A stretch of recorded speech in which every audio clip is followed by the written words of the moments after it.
संख्याओं की बात चल रही थी। अब पार्ट 2 में हम भाग देना सीखते हैं। पार्ट 2 में भाग देना, ध्यान रखना, छोटे बच्चे भी सीख सकते हैं और बड़े भी सीख सकते हैं जो गणित सीखना चाहते हैं। नंबर 2, एसएससी में आए हुए पर्सन हैं, पुलिस की एग्जाम में, रेलवे में आए हुए पर्सन हैं बाध्यता के। भाग देना, शेषफल प्रमेय।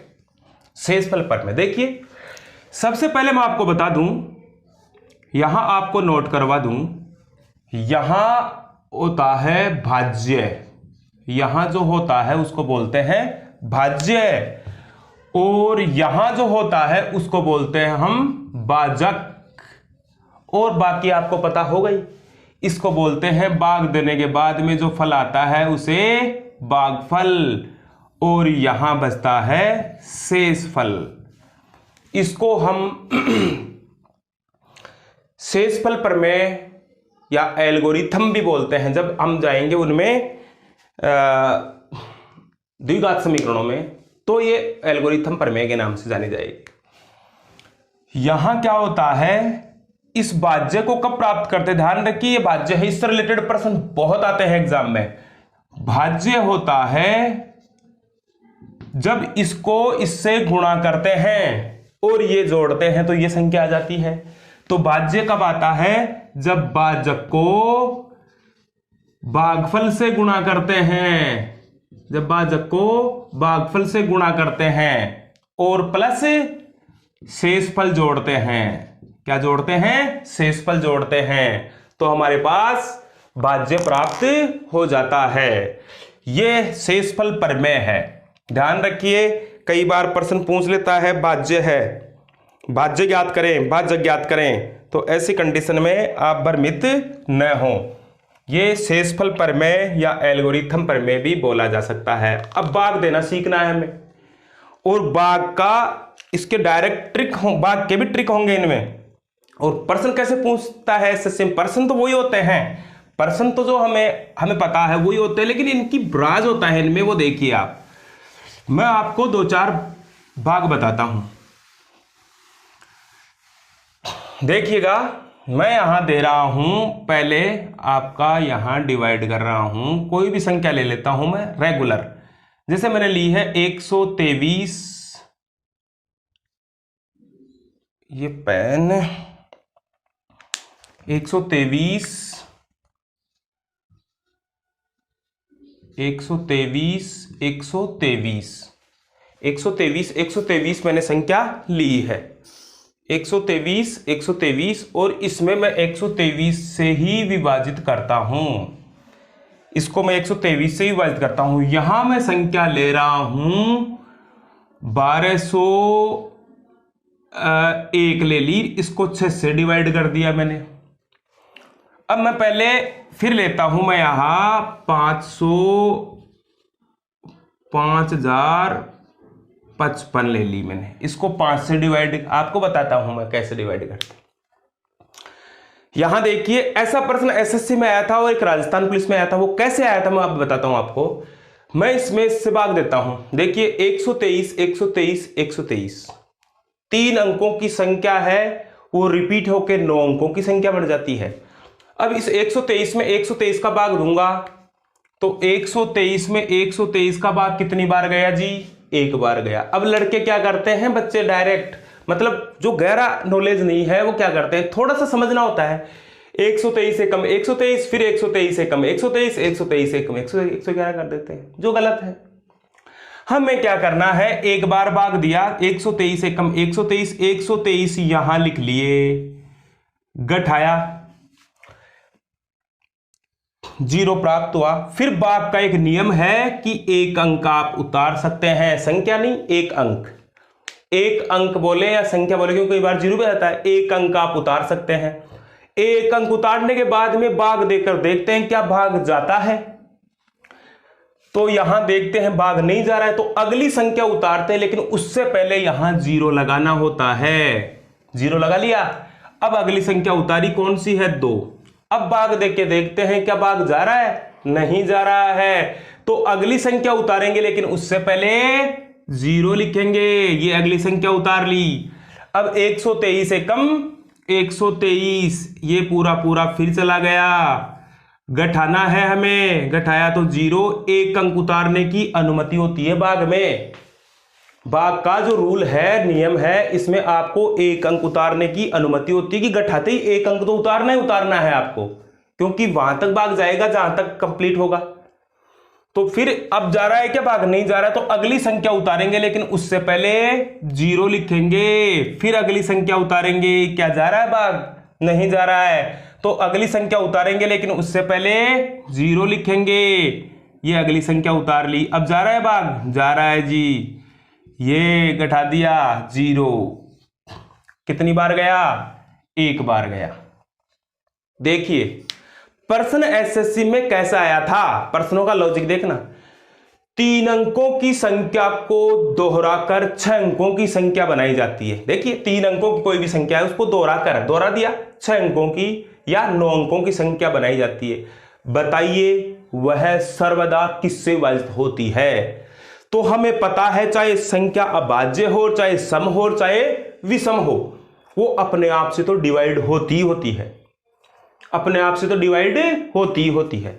तो अपने आप से डिवाइड होती है, तो इससे 123 से डिवाइड होगी, तो 123 ऑप्शन में नहीं होगा। तो अगर कोई संख्या 3 अंकों की है तो बीच में 2 0, अगर कोई संख्या 4 अंकों की है तो बीच में 3 0, अगर कोई संख्या 5 अंकों की है तो बीच में 4 0। तो वो संख्या 3 अंकों की है तो 9 है, 3 बार है ना ये 9, 1 2 3 बार 1 आ जाएगा, बीच में 2 0। तो ऐसा प्रश्न आ गया कि 3 अंकों, प्रश्न मैं बना रहा हूं, 3 अंकों की संख्या को दोहराकर 9 अंकों की संख्या बनाई जाती है। बताइए वह सर्वदा किससे विभाजित होगी? ऑप्शन में आएगा 1 1 1 पहला ऑप्शन, दूसरा ऑप्शन होगा 1 0 1 0 1, तीसरा ऑप्शन होगा 1 0 0 1 0 0 1, चौथा ऑप्शन और कुछ देख लें। तो आपका उत्तर क्या हुआ? ये हमेशा इससे सर्वदा विभाजित होती है। जैसे प्रश्न आ गया 2 अंकों की संख्या को दोहराकर 6 अंकों की संख्या बनाई जाती है, तो सर्वदा किससे विभाजित होगी? तो जिसमें 2 अंकों की है तो 1 0 1 0 1, ये इससे सर्वदा विभाजित होगी। ये आपको ध्यान रखना है, हमेशा इस चीज का ध्यान रखिए। ये इसको गुणा करते हैं तो ये संख्या प्राप्त होती है। अब चाहे 123 में ये जो संख्या है इसका भाग देंगे तो ये आएगा, इसका भाग इसमें देंगे तो ये आएगा। भाजकता का यही तो नियम है, शेषफल प्रमेय का यही तो नियम है। भाज्य ऐसे ही तो याद करते हैं। तो ध्यान रखिए 3 अंकों की संख्या है तो बीच में 2 0, 4 अंकों की संख्या है तो बीच में 3 0। ये भाग का पहला प्रश्न। फिर भाग में आगे बढ़ रहे हैं हम, अभी भाग सीख रहे हैं हम।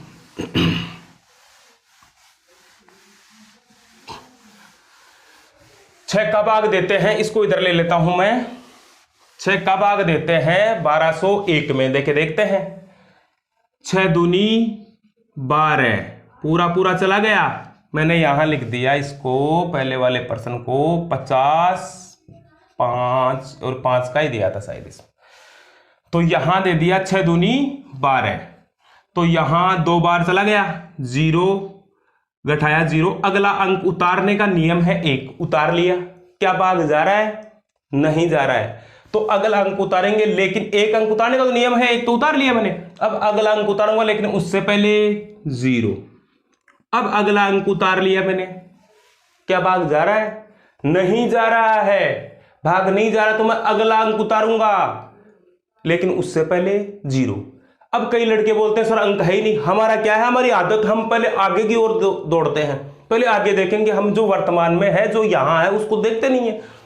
अब 1 उतारा मैंने, क्या भाग जा रहा है? नहीं जा रहा है, तो मैं ऐसे बोल रहा हूं अगला अंक उतारूंगा, लेकिन उससे पहले 0 लिखूंगा।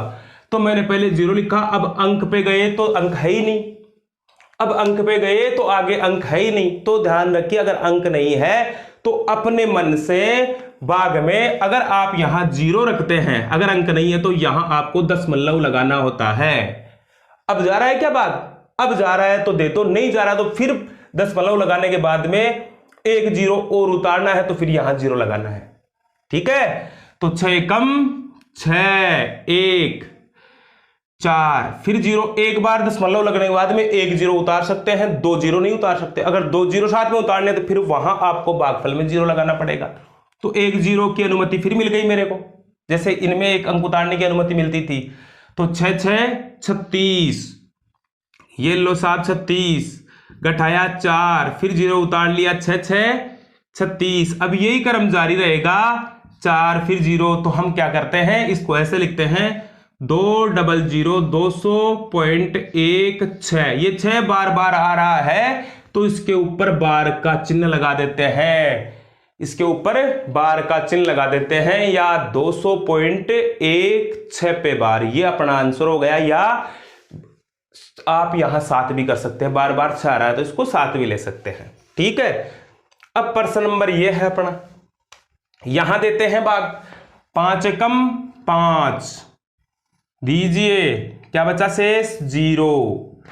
एक अंक उतारने का नियम है, उतार लिया, क्या भाग जा रहा है, नहीं जा रहा है। तो अगला अंक उतारेंगे, लेकिन उससे पहले 0। अगला अंक उतार लिया, क्या भाग जा रहा है, जी जा रहा है। कितनी बार, एक बार। 5 एकम 5, घटाइए, एक अंक उतारने का नियम है, उतार लिया, क्या भाग जा रहा है, जी जा रहा है। 5 एकम 5, ये हो गया 1011। इसको इससे जैसे ही मल्टीप्लाई करेंगे ये अंक आपके पास आ जाएगा। फिर आगे का भाग और देखिए, एक दो भाग और देखिए आप।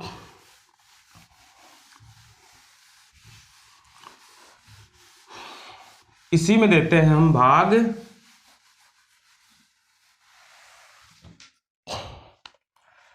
1206 में 12 का भाग देते हैं।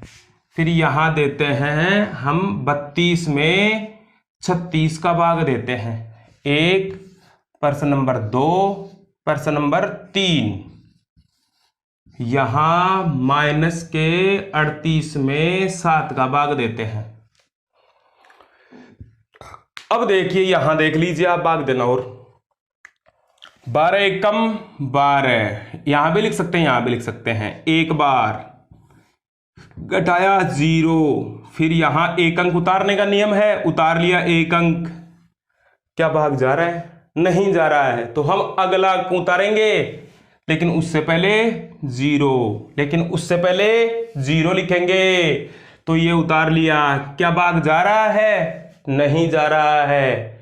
भाग नहीं जा रहा है ना, तो फिर हम अगला अंक उतारेंगे, लेकिन उससे पहले 0। अब अगले अंक पे गए, अंक ही नहीं है। अगले अंक पे गए, ढूंढ लिया, अंक ही नहीं है। तो अंक नहीं है तो अपने मन से 0 लिखेंगे यहां, और मन से जैसे आप 0 लगाओगे यहां आपको दशमलव लगाना है।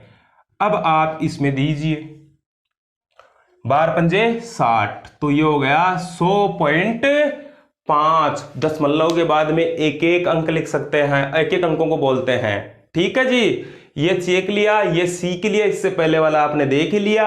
अब आते हैं नंबर 2 पर। अब आते हैं नंबर 2 पर। अब नंबर 2 पर आ रहे हैं, तो नंबर 2 है अपने पास, नंबर 2 है अपने पास 36 का भाग देना है 32 में। 36 का भाग देना है 32 में, तो भाग जा ही नहीं रहा है। ये प्रश्न एग्जाम में एसएससी में आया हुआ प्रश्न है। और इसमें क्या पूछता है, सॉरी, यहां पूछता है कि शेषफल होगा, शेषफल होगा। तो अपनी जो शेषफल प्रमेय है वो क्या कहती है, वो कहती है अगर आपको भाज्य प्राप्त करना है ना, अगर आपको भाज्य प्राप्त करना है तो भाजक को भागफल से मल्टीप्लाई करें। किससे, भागफल से मल्टीप्लाई करें और शेषफल जोड़ दें, भाज्य आ जाएगा आपके पास बीच वाला। ये भाज्य है, ये भाजक है, ये शेषफल है, और ये सॉरी ये शेषफल है, ये भाजक है, ये भाज्य है, ये भाजक है। भागफल, भाजक, भाज्य, शेषफल। तो इसने एक प्रश्न में पूछा है शेषफल होगा। तो यहां देखिए 36 में 32 का भाग जाता नहीं है, तो मैं 36 को 0 से गुणा करूंगा। 36 0 0, और यहां इसमें से इसको 0 से गुणा किया ना, तो ये हो गया 0। घटाया तो मेरे पास क्या आया, 32 शेष आ गया। 32 क्या आ गया, शेष। अब भाजक का नियम है, ये जो है शेषफल प्रमेय का, एल्गोरिथम प्रमेय का, इसको इससे गुणा करें, ये जोड़ दें, आपके पास ये आ जाएगा। तो 36 इंटू 0 प्लस 32, 36 0 0 प्लस 32 बराबर 32, ये संख्या आपके पास आ गई। तो अगर बड़ी संख्या में, अगर आपको ये कहे 7 में 4 में 7 का भाग देने पर, 4 में 7 का भाग देने पर शेष क्या बचेगा, तो 4 ही शेष बचेगा। अगर 5 में 15 का भाग 14 का भाग दिया जाए तो शेष क्या बचेगा, तो 5 ही शेष बचेगा। अगर छोटी संख्या में बड़ी संख्या का भाग दिलाता है तो वो संख्या शेष बचती है, जिसमें भाग दिया जाता है वो ही संख्या शेष बचती है। आई बात समझ में। इसी प्रकार से अगला जो मैंने लिखा था वो ये लिखा था कि माइनस के 38 में 7 से भाग देने पर भागफल शेषफल क्या आएगा, शेषफल होगा। ध्यान रखना बेटी, अगर इस प्रकार का कोई भी प्रश्न हो, तो यहां आपको नोटिस करना है, शेषफल कभी ऋणात्मक नहीं होता है। हम हल तो कर लेते हैं, लेकिन वास्तविक रूप से शेषफल कभी ऋणात्मक नहीं आता है। भाग का मतलब होता है बराबर भागों में बांटना, भाग का मतलब होता है बराबर भागों में बांटना। तो शेषफल जो होता है कभी ऋणात्मक नहीं आता है। तो मैं 7 को ऐसी संख्या से गुणा करूंगा, 7 को एक ऐसी संख्या से गुणा करूंगा कि वो 38 को क्रॉस कर जाए। ऐसे नहीं करना है 7 पंजे 35, ऐसे नहीं करना है, शेषफल कभी ऋणात्मक नहीं आता है। तो मैं 7 को ऐसी संख्या से गुणा करूंगा, मैं 7 को ऐसी संख्या से गुणा करूंगा कि शेषफल इससे 38 को क्रॉस कर जाए। मैं 7 को ऐसी संख्या से गुणा करूंगा कि वो संख्या 38 को क्रॉस कर जाए। तो मैंने माइनस के 6 से गुणा कर लिया, तो माइनस के 6, 7 6 42 माइनस के, हर भाग में यहां घटाते हैं हम 0 लगा, माइनस लगाकर। तो यहां मैंने माइनस का चिन्ह और लगाया, इसको घटाया तो माइनस माइनस क्या हो गया, ये प्लस हो गया। तो यहां कितने 42 में से 38 गए तो 4 प्लस के बच गए। 4 किसके बच गए, प्लस के बच गए। तो ये शेषफल क्या बचेगा, इसमें 4 शेष बचेगा। कितना बचेगा, 4 शेष बचेगा। ये आप ध्यान से देखना है बेटा। कैसे, वापस देखते हैं एक बार। 7 को ऐसी संख्या से गुणा करो कि 38 को क्रॉस कर जाए। तो 7 6 42 माइनस के 6 से करेंगे, क्योंकि ये संख्या माइनस की है, तो माइनस के 42। अब घटाने का नियम है तो घटाते हैं। तो एक माइनस की संख्या को माइनस की संख्या में से, प्लस की संख्या को माइनस की संख्या में से घटाते हैं तो माइनस 2 बार हो गया माइनस की संख्या को। या तो माइनस के 42 को 38 माइनस के 38 में से घटाइए, तो ये माइनस और ये माइनस, माइनस माइनस क्या हो गया, माइनस माइनस क्या हो गया, प्लस हो गया। तो प्लस के ये कितने हो गए 42, तो 42 में से 38 गए तो 4 शेष बच गए। अब वापस एल्गोरिथम पर में इसको इससे गुणा करते हैं। माइनस के 42 प्लस के 4 कितने बच गए जी, माइनस के 38। भाज्य आया कि नहीं आया आपके पास, माइनस के 38 भाज्य आए कि नहीं आए आपके पास। तो शेषफल कभी ऋणात्मक नहीं बचता है।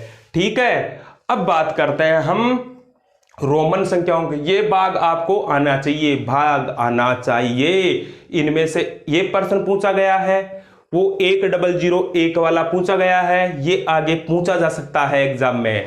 ठीक है।